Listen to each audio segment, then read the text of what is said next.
Assalamualaikum warahmatullahi wabarakatuh. Berjumpa kembali lagi dengan saya Auliel Hakim di praktikum Programmable Logic Controller. Pada praktikum kali ini kita akan meneruskan praktikum ke-10, yaitu tentang Structural Programming.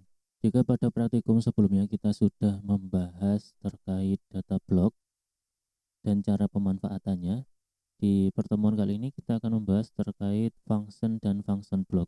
Oke, sebelumnya saya akan flashback sebentar terkait structural programming. Jadi, untuk Anda ketahui bahwa untuk cara kerja PLC itu untuk membaca program, dalam hal ini adalah untuk processing program, itu ada dua cara, yaitu secara linear dan secara struktural. Kalau linear itu yang sudah kita kerjakan selama ini, jadi mulai atas sampai bawah itu dikerjakan semua.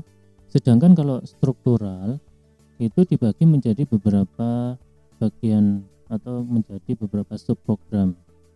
Jadi OB1 sebagai main OB atau main program, kemudian ada FB dan FC yang menjadi subprogram.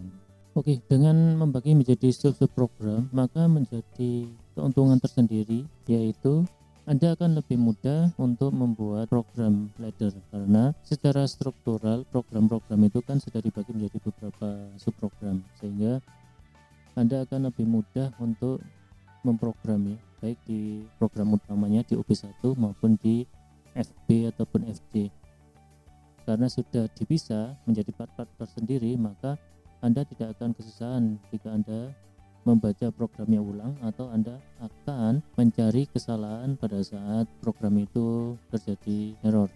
Yang kedua adalah akan mengurangi penggunaan memori di main program, karena di masing-masing structural programming itu kan mempunyai kapasitas memori yang terbatas. Jadi kalau misalkan kita membagi program-program itu menjadi beberapa subprogram, maka penggunaan memori itu akan terbagi di beberapa subprogram itu, tidak terkumpul di main OB. Kalau secara linear, semua penggunaan memori itu akan ditaruh atau ditempatkan di OB1. Jika dibagi menjadi function block sendiri dan function, maka penggunaan memori itu akan dipisah di masing-masing subprogram.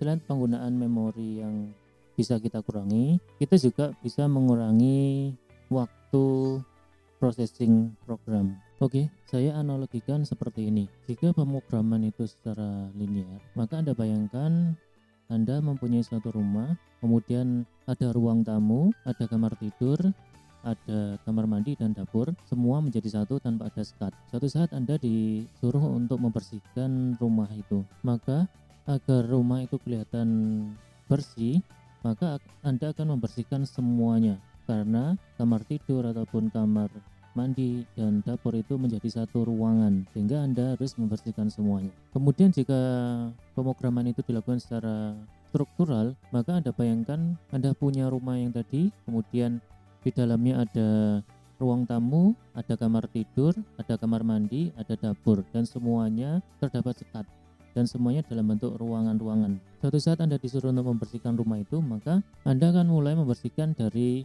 depan, misalkan dari ruang tamu Anda bersihkan, kemudian Anda membersihkan kamar tidur. Pada saat Anda mau membersihkan kamar tidur, ternyata pintu kamarnya terkunci, sehingga Anda tidak jadi membersihkan kamar tidur. Kemudian Anda beranjak ke dapur dan ternyata pintu dapur itu terbuka, sehingga Anda membersihkan dapur. Kemudian selesai. Dari dua analogi tadi bisa kita bandingkan, jika program itu dilakukan secara linear, maka butuh usaha yang besar dan butuh waktu yang lebih lama dibandingkan dilakukan dengan struktural.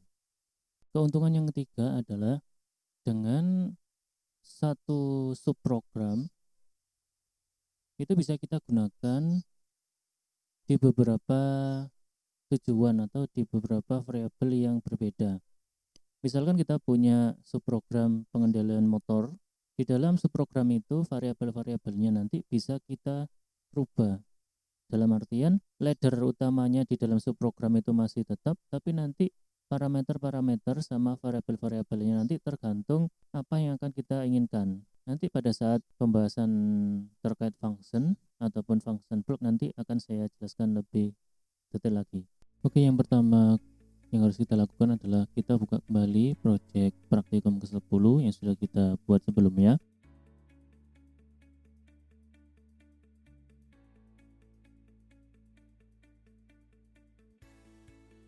Oke, di part sebelumnya kita sudah mempelajari terkait data block. Kali ini kita akan mempelajari terkait function. Untuk memulainya, kita hapus saja terlebih dahulu network yang sudah kita buat sebelumnya.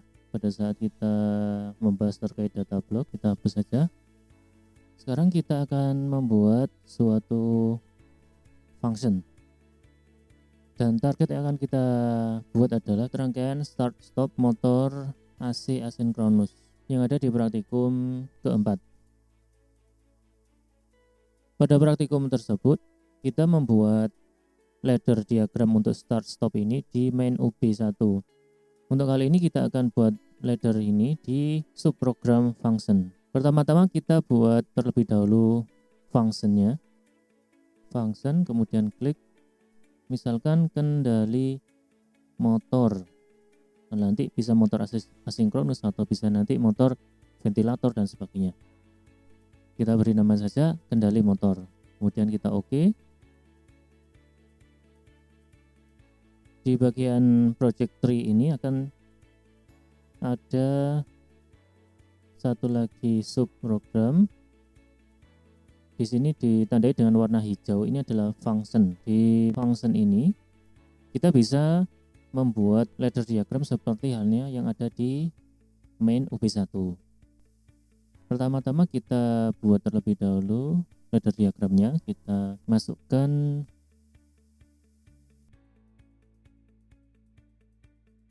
input startnya ya. Ini kita menggunakan addressing DI 1.0. Kemudian kita masukkan instruction SR. Ini kita kasih nama atau address di M10.0. Ini terserah Anda ya nanti untuk addressingnya. Kemudian ini kita beri normally close. Kemudian kita isi dengan alamat I1.1.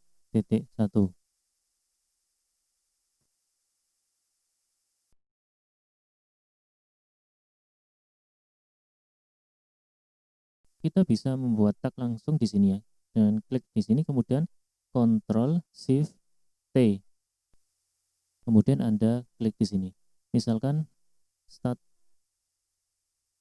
motor. Oke. Kemudian di sini Anda Ctrl Shift T. Stop motor. Kemudian Anda paralel dengan overcurrent normally close. Kemudian Anda isi I1.2. Kemudian kita isi tagnya dengan F2F.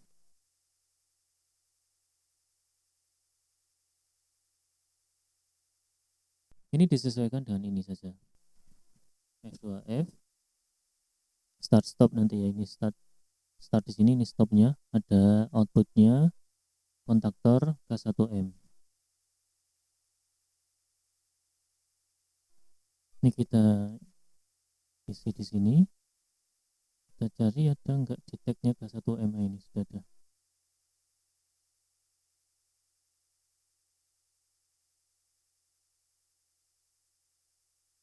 Oke. Sampai sini program untuk start stop motor AC asinkronus sudah selesai dan ada di function. Kemudian gimana Pak caranya kita mengaktifkan atau menjalankan fungsi ini? Kita buka kembali lagi di main OB1. Kemudian kita tambah satu lagi bawahnya network. Kemudian ini kita isi M00.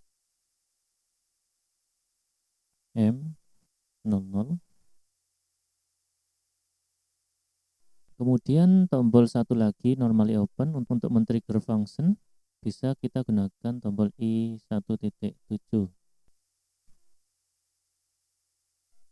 Kemudian functionnya itu kita bisa tarik ya, kita klik kemudian kita tarik ke sini, kemudian muncul seperti ini. Sampai sini sudah selesai. Ini kita save dulu. Kemudian kita compile.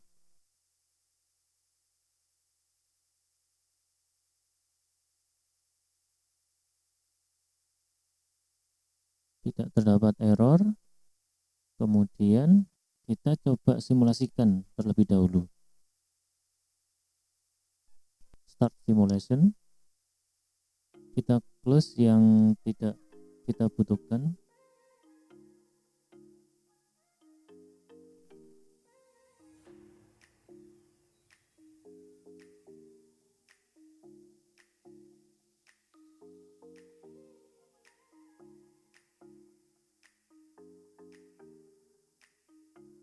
Di function kendali motor itu kan ada I10, berarti kurang input variabel I1 ya.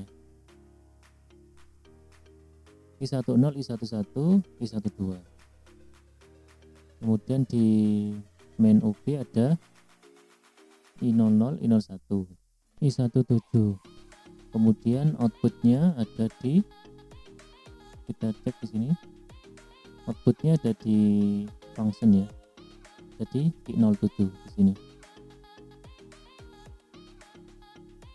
Ini ada M10, kita masukkan juga.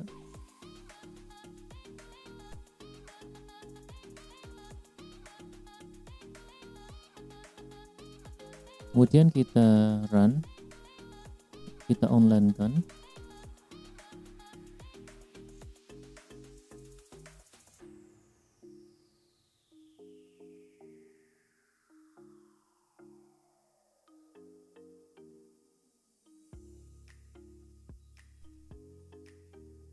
Sekarang kita masuk ke main OB dulu.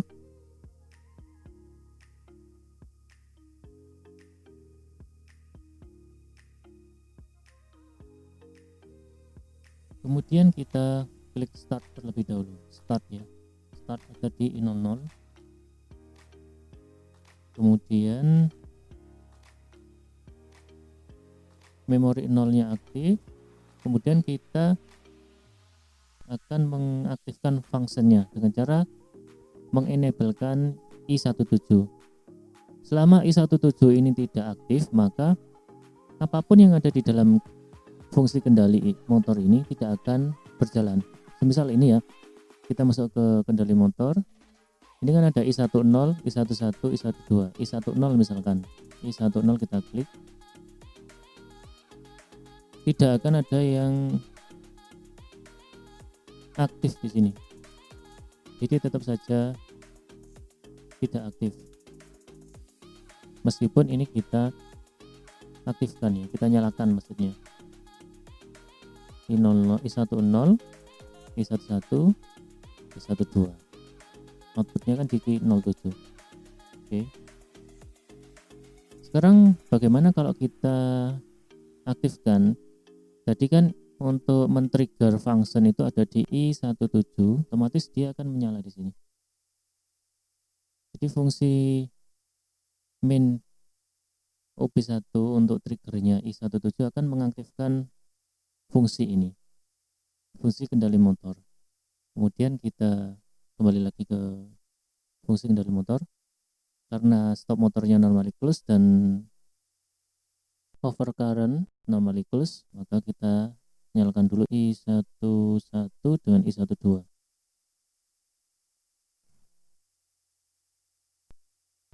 M10 nyala, kemudian Q07-nya nyala. Jika I17-nya kita matikan, maka di dalam fungsinya tadi dia akan masih berjalan, ya kan? Masih berjalan, ya kan? Jadi dia masih berjalan Kalau ini kemudian kita matikan start motornya, stop motornya, tidak akan berpengaruh, tapi outputnya masih tetap berjalan yang tadi itu. Kalau ingin mengaktifkan atau mematikan motornya, maka kita harus trigger terlebih dahulu untuk fungsinya. Kita nyalakan dulu fungsinya, kemudian baru kita matikan. Kita reset gitu misalkan ya. Oke. Misalkan I11-nya, I12-nya kita matikan, ini otomatis terreset. Jadi seperti itu ya. Jadi fungsi triggernya kalau di analogi tadi, kuncinya itu harus kita buka dulu pada saat kita mau membersihkan kamar tidur, maka kuncinya harus kita buka terlebih dahulu, baru kita bersihkan gitu ya. Selama terkunci maka kita tidak akan bisa masuk ke dalam kamar. Kalau di sini berarti selama triggernya tadi ini mati ya, maka program tidak akan masuk ke dalam fungsi kendali motor. Harus dinyalakan terlebih dahulu, baru fungsi motornya yang di sini berjalan. Nah, seperti ini. Oke, sesuai dengan keuntungan kalau kita membuat program itu secara struktural yang sudah kita bahas tadi, yang poin ketiga adalah dengan satu buah sub program itu bisa kita gunakan di beberapa variabel ya. Kita bisa gunakan di beberapa tujuan. Kita stop terlebih dahulu.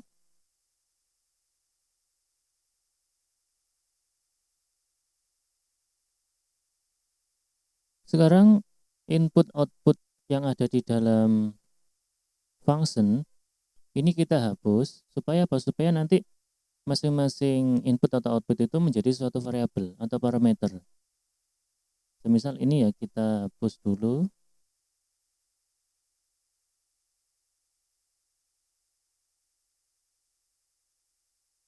Kemudian kita tarik atau Anda klik aja ini ya, tanda panah kecil ini, anak panah ini. Kemudian kita tarik ke bawah. Di sini ada beberapa variabel atau parameter yang bisa Anda masukkan ya sebagai input ataupun output. Misalkan di sini nih saya masukkan variabel input start motor. Tipe datanya adalah bool. Kemudian stop motor. Kemudian outputnya saya masukkan variabel motor.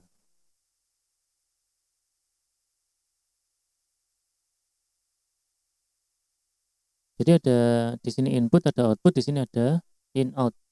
Jika variabel di sini kita taruh di bagian input, maka nanti variabel ini hanya bersifat sebagai input. Begitu pula dengan output di sini, maka variabel di sini akan jadi output. Sedangkan kalau ditaruh di dalam in out, maka variabel di dalam in out ini akan menjadi input atau output nantinya. Ya, kalau sudah kita masukkan parameter-parameter ini, kita hanya klik di sini, kemudian kita tarik ya. Kita klik, kemudian kita tarik, Anda taruh di sini.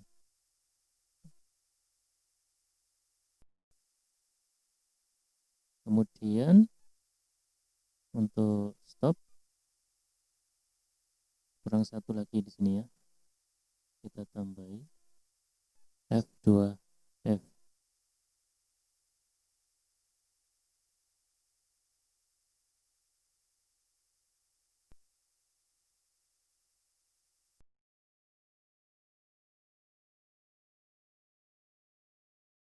Kemudian output.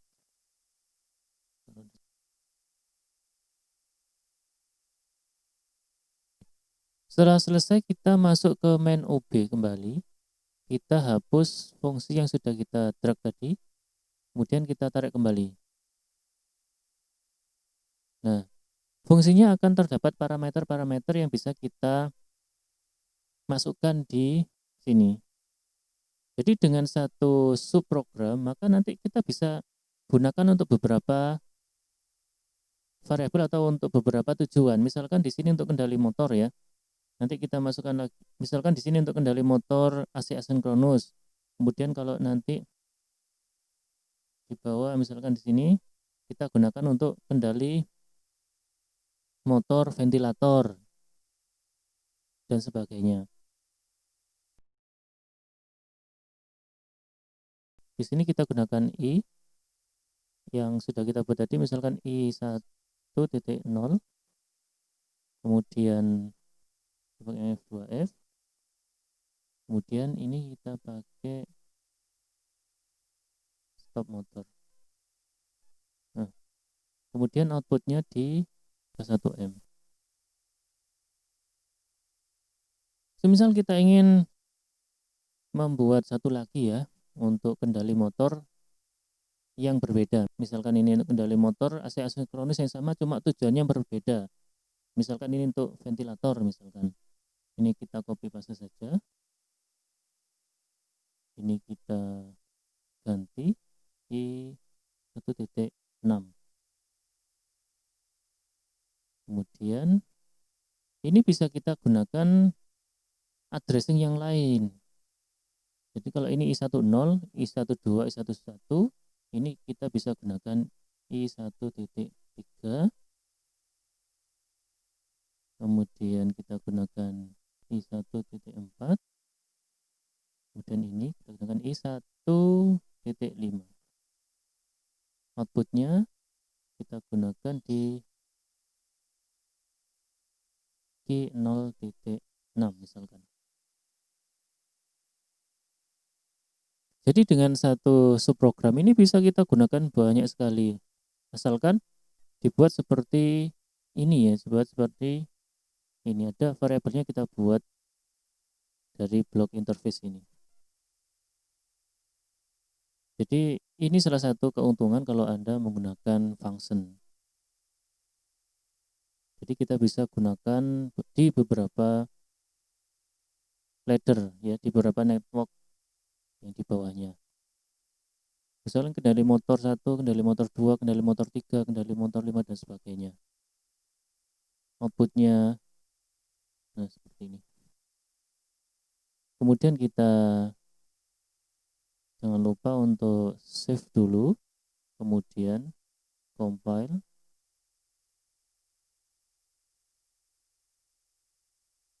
Pastikan tidak ada error.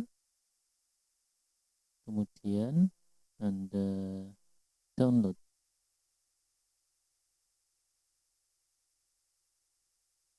Kemudian Anda online-kan.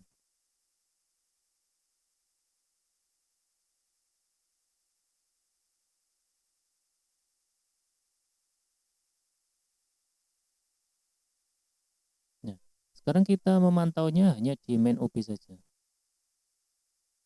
Kita tinggal nyalakan dulu, run.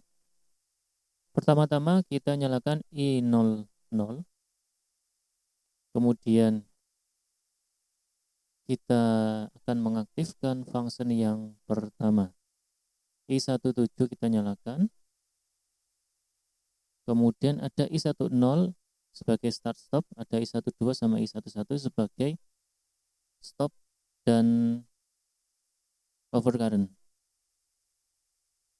Ini harus kita nyalakan tombolnya agar di bagian reset SR-nya tidak nyala ya, karena normally close.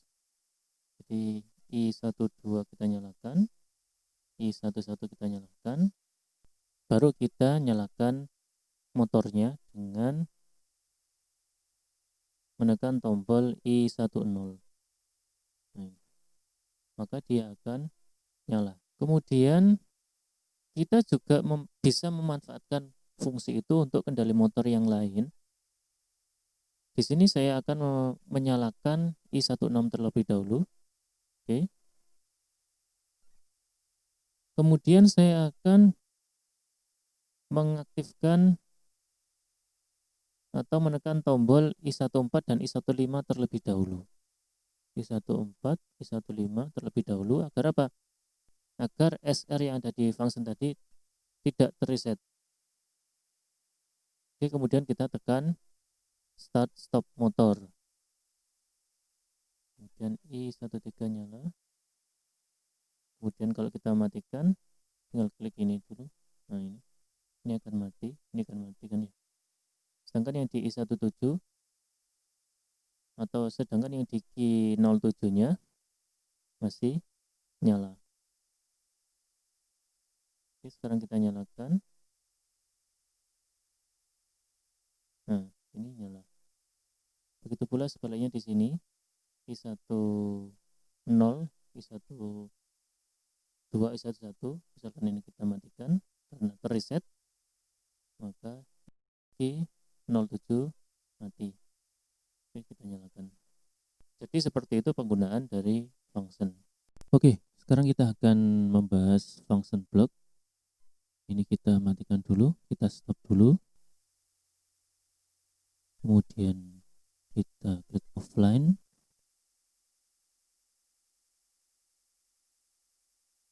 Kita kembali ke main block.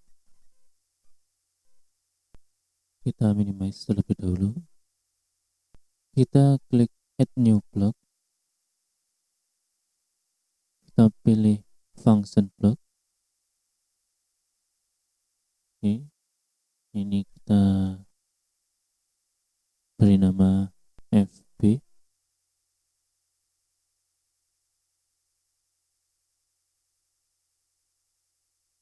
Oke. Tampilannya sama dengan OP1 maupun function. Dan fungsinya hampir sama dengan function ya. Yang ada di dalam function block ini sama sebenarnya dengan yang function. Yang membedakan apa? Yang membedakan adalah di bagian block interface-nya. Ini terdapat variabel atau parameter bernama static. Variabel bernama static ini hampir sama dengan data block ya. Kalau di DB data block ini sifatnya global. Kalau variabel yang ada di static ini sifatnya dipakai hanya di function block ini saja.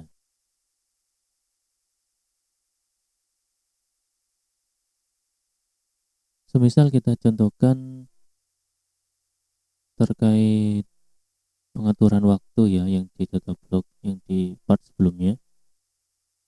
Di sini saya akan masukkan normally open. Ini untuk start timer ya nanti ya. Kita buat di sini saja. Start timer. Kemudian kita tarik. Ini kita gunakan timer pulse.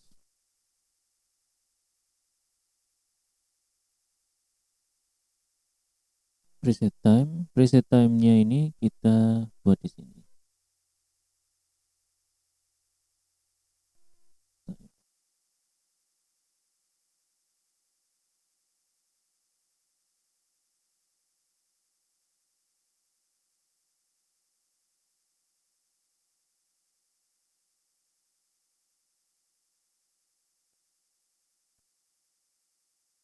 Kita buat 5 second aja ya. Time-nya bisa kita tarik.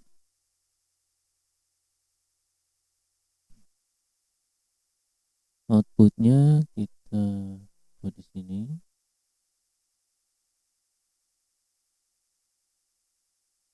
Rem.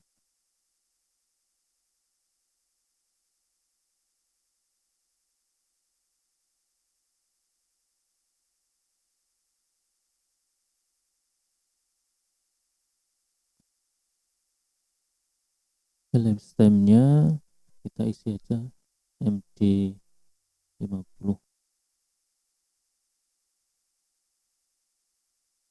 Oke. Kemudian kita kembali lagi ke main OP.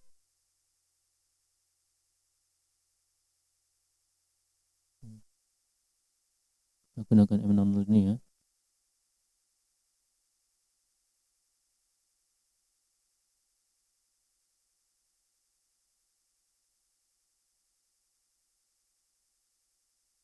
Kemudian kita tarik function block.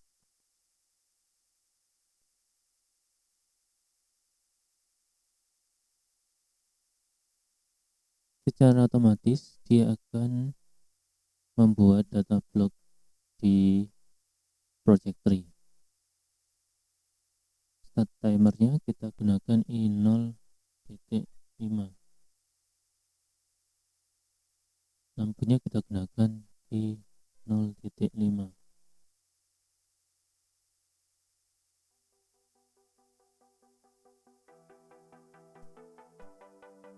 Oke, sekarang kita save terlebih dahulu.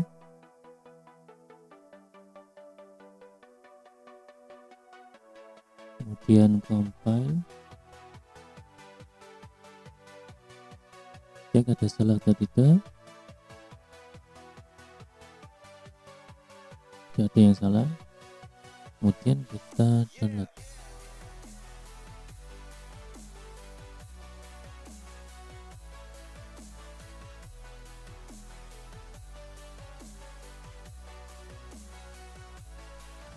Kita run.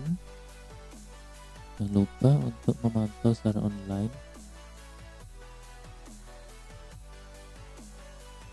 Oke. Dilihat di sini outputnya masih belum berjalan. Jika I05 kita nyalakan, I05 di sini kita nyalakan, maka harusnya langsung nyala selama 5 detik lagi. Oke. Kita tampilkan saja tadi function block untuk addressingnya ada di MD50.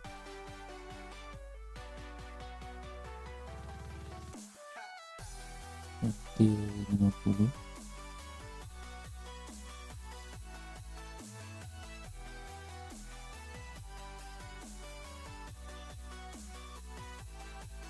Kita trigger lagi ya.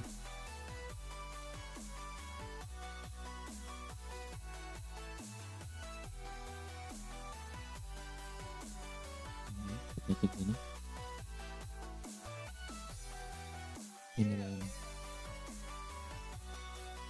Jadi fungsi untuk function blocknya sudah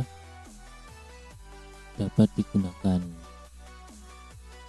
Hampir sama kan ya dengan function, yang membedakan cuma satu tadi, yaitu adanya variabel